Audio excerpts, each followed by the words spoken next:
Hello students, आज के session में हम लोग उन स्टूडेंट्स के बारे में चर्चा करेंगे जो संस्कृत से अपना फ्यूचर देख रहे हैं, यानी कि संस्कृत से अपने जीवन को आगे बढ़ाना चाहते हैं। और आज हम बात करेंगे द सेंट्रल संस्कृत यूनिवर्सिटी जो हमारे जनकपुरी नई दिल्ली में है।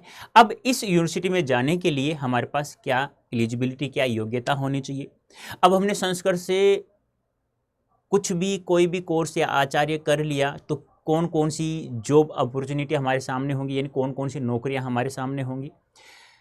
और मैं बात करूं कि इस यूनिवर्सिटी में जाने के लिए क्या एडमिशन प्रोसेस होगा, किस प्रकार से हम लोग यहां जा सकते हैं, यह सब चीज़ें आज इस सेशन में हम लोग जानने वाले हैं। तो जितने भी संस्कृत के स्टूडेंट्स आपकी नज़रों में, उन सभी के पास इस सेशन को शेयर कर दो जल्दी से फटाफट, क्योंकि आज हम बात करेंगे कि इस यूनिवर्सिटी में जाने के लिए हमारे पास क्या क्या योग्यता होनी चाहिए, एलिजिबिलिटी क्या होगी। अब संस्कृत से हम लोगों ने हमारा फ्यूचर ही देख रहे हैं, ठीक है, तो उनके लिए कौन कौन सी जॉब अपॉर्चुनिटी होगी। या इस यूनिवर्सिटी में अब भाई सीधी सी बात है, यूनिवर्सिटी है, बेस्ट यूनिवर्सिटी है, तो कुछ कंपनियां ऐसी होती हैं जो संस्कृत से भी उस यूनिवर्सिटी में जाकर के प्लेसमेंट करेंगे और वहाँ पर भी अच्छा पेमेंट, बहुत अच्छा पेमेंट मिलता है। फिर कौन कौन से डॉक्यूमेंट्स चाहिए यहाँ जाने के लिए और इसका एडमिशन प्रोसेस क्या होगा। तो सबसे पहले हम लोग बात करते हैं एलिजिबिलिटी की। अब देखो, सबसे पहले बात करूँ इस CUET UG के एग्जाम से पहले आपने यदि क्लास 12th का एग्जाम दे रखा है या क्लास 12th पास है, या उसके अलावा भी आपके पास परीक्षाशास्त्री, उत्तर माध्यम, वेदा विभूषण, ये योग्यता है आप लोगों के पास, तो आप लोग CUET UG का एग्जाम दे सकते हैं। तो सबसे नेसेसरी जो है वो है क्लास 12th पास होना बहुत ही ज़रूरी है। उसके बाद आप लोग क्या करेंगे, CUET UG का एग्जाम देंगे। अब CUET UG का एग्जाम देने के लिए भी यहाँ दो सेक्शन होते हैं, एक लैंग्वेज भरना पड़ता है, एक डोमेन सब्जेक्ट भरना पड़ता है।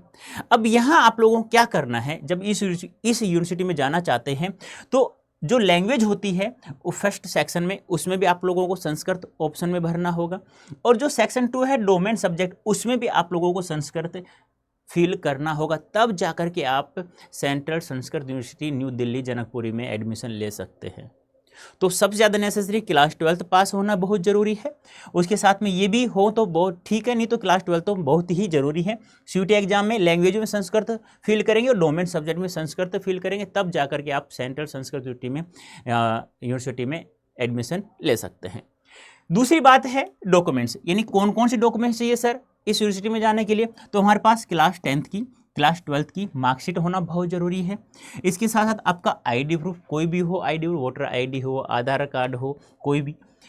फिर migration certificate, character certificate, category certificate और इनकम सर्टिफिकेट, ये सारे के सारे डॉक्यूमेंट्स आपके पास होना बहुत ज़रूरी है। यदि आपने विचार कर रखा है कि मैं संस्कृत से मेरा फ्यूचर है, मैं संस्कृत से ये बनना चाहता हूँ और मैं the central Sanskrit university new Delhi में एडमिशन लेना चाहता हूँ, तो ये सारे के सारे डॉक्यूमेंट्स आपके पास होना बहुत ही ज़रूरी है। अब एक बात और ध्यान रखना, बहुत सारे स्टूडेंट्स को ये तो नहीं पता, ये तो पता है कि संस्कृत से हम लोग आगे बढ़ेंगे, फ्यूचर है हमारा संस्कृत, मुझे बहुत अच्छा सब्जेक्ट लगता है, लेकिन ये ध्यान रखना है आप लोगों, लैंग्वेज में संस्कृत, डोमेन सब्जेक्ट में भी संस्कृत फिल करना होगा जब आप CUET का UG का एग्जाम देने से पहले जब फॉर्म भरते हैं। तो ये बहुत ज़रूरी है, बहुत सारे बच्चों को ये पता नहीं है। ये हो गई हमारी डॉक्यूमेंट्स की बात। अब बात करते हैं जॉब अपॉर्चुनिटी की या प्लेसमेंट की। देखो, पहले बात करूं, यदि प्लेसमेंट की बात करूं, कुछ एक ऐसी कंपनियां होती हैं जो प्लेसमेंट के लिए आपकी इस यूनिवर्सिटी में आएंगी। बाई चांस यदि आप जब आप ग्रेजुएशन कर रहे हैं, वहाँ संस्कृत से कुछ कोई भी कोर्स कर रहे हैं आचार्य वगैरह का, तो मान लो कोई कंपनियाँ उस समय नहीं आई, तो आप लोग क्या करेंगे, क्या मनोबल टूट जाएगा? नहीं बेटा, बहुत सारी जॉब आपके पास हैं जो गवर्नमेंट जॉब है और बहुत अच्छा खासा पेमेंट होता है। सबसे बेस्ट बात करूँ ना मैं, सबसे बेस्ट आप लोग टीचर्स बन सकते हैं। DSSB में जा सकते हैं, दिल्ली KVS केंद्रीय विद्यालय में जा सकते हैं, NVS नवोदय विद्यालय में, या आप लोग किसी भी स्टेट से हैं तो आप लोग सेकंड ग्रेड, फर्स्ट ग्रेड, व्याख्याता जिसे कहते हैं, वरिष्ठ अध्यापक जिसे कहते हैं, वहाँ आप लोग एक अच्छा खासा पेमेंट एक गवर्नमेंट जॉब के लिए जा सकते हैं। या गवर्नमेंट जॉब नहीं लगती तो गेस्ट फैकल्टी के रूप में भी यहाँ आप लोगों के पास बहुत सारे चांस होते हैं। यदि आप लोग अच्छा नॉलेज है तो आप लोग टीचर्स बन सकते हैं। लेकिन टीचर्स बनने के लिए आप लोग को पता होगा, यहाँ जाने के लिए आप लोग CTET क्लियर होना बहुत ज़रूरी है। समझ में आ रहा है ना। सी टेट एक प्रत्येक राज्य में टेट होता है, ऐसे ही हमारे सेंट्रल में भी सी टेट होता है। जब सी टेट क्लियर हो जाता है तो आप टीजीटी टीचर बन सकते हैं, पीआरटी टीचर बन सकते हैं। हाँ, पीजीटी के लिए ये जरूरी फिलहाल नहीं है, आगे कर दिया जाएगा, लेकिन आप लोग सी टेट या अपने राज्य का जो भी टेट है वो क्लियर होना बहुत जरूरी है। नेक्स्ट बात करें असिस्टेंट प्रोफेसर, ये क्या होता है सर जी? ये कॉलेज लेक्चर जिसे हम लोग कहते हैं। अब इसके लिए क्या होगा, जैसे आप लोग एमए आचार्य संस्कृत से कर लेते हैं तो उसमें कम से कम 55% आपकी होना बहुत जरूरी है।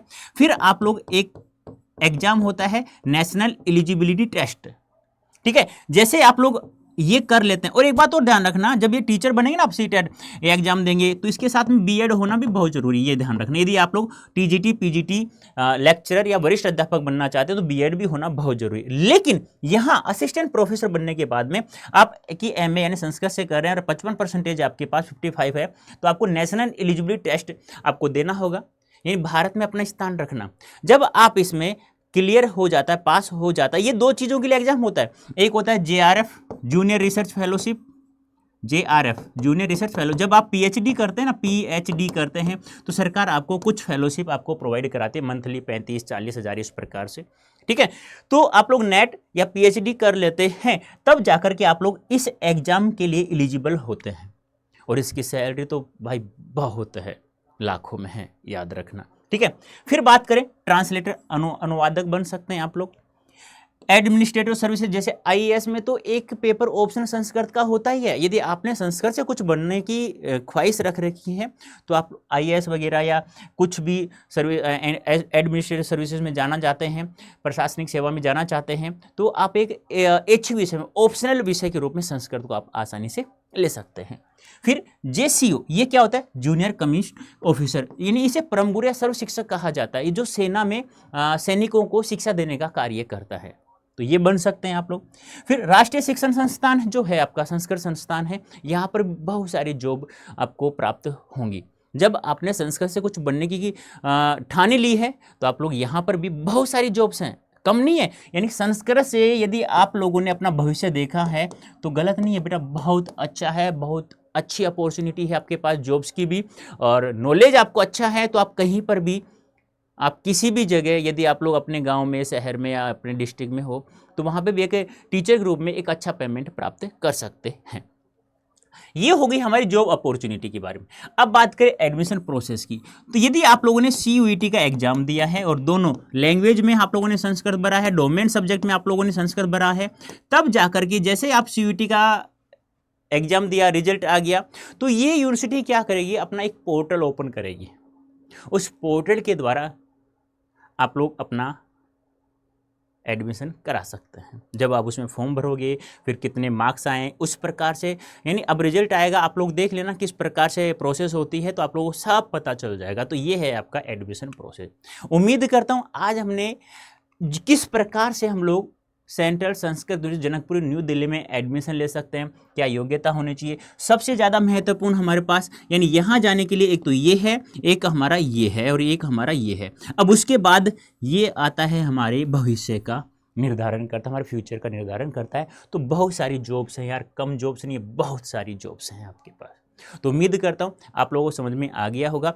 अब मैं उन स्टूडेंट्स की बात करूँगा जो फिलहाल क्लास 12th में है, या किसी ने क्लास 12th पास कर लिया है और उसके सीयूटी 2024 में अच्छे मार्क्स नहीं आए हैं और सीयूटी 2025 का जो एग्ज़ाम देना चाहते हैं, तो उन बच्चों के लिए इस कूपन कोड का यदि आप प्रयोग करते हो तो हम लोगों ने आप लोगों के लिए एक उन्नति और महापैक बैच लॉन्च कर दिया है। तो आप उसमें इनरोल कर सकते हैं और इस कूपन कोड का प्रयोग करते हैं तो आप लोगों को मैक्सिमम डिस्काउंट प्राप्त हो जाएगा।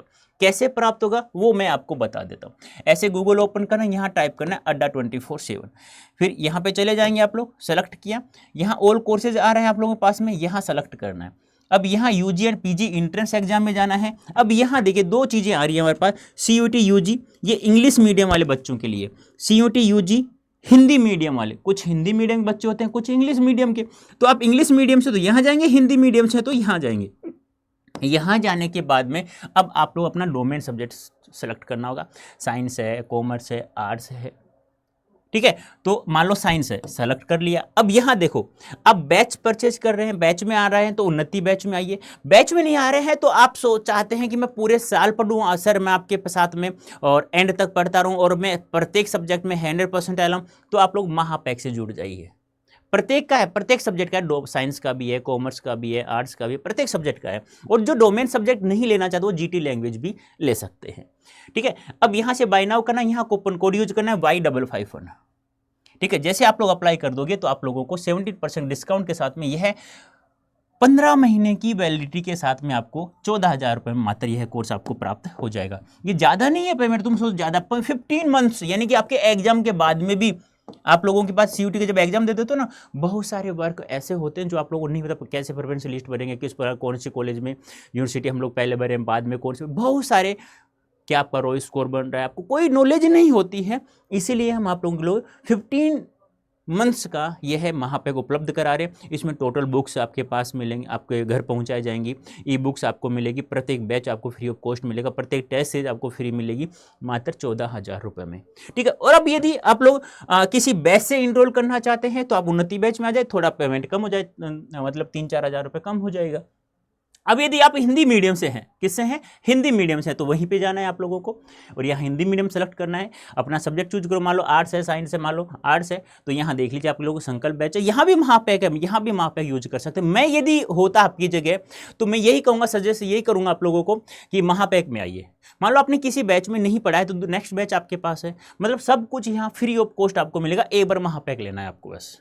ठीक है। एक बार पैसा लगाना है, बार बार पैसा लगाने की आवश्यकता नहीं। यहाँ पर वही कूपन कोड Y551 अप्लाई कर दीजिएगा, ये आपके पास 6,800 रुपये का पड़ता है। और फिर भी किसी स्टूडेंट्स को दिक्कत आ रही है पेमेंट करने में या कुछ और प्रॉब्लम है भाई घर की, तो आप मुझे बेझिझक होके अपना भाई समझ करके कॉल करें, rajendra.prasad@247.com।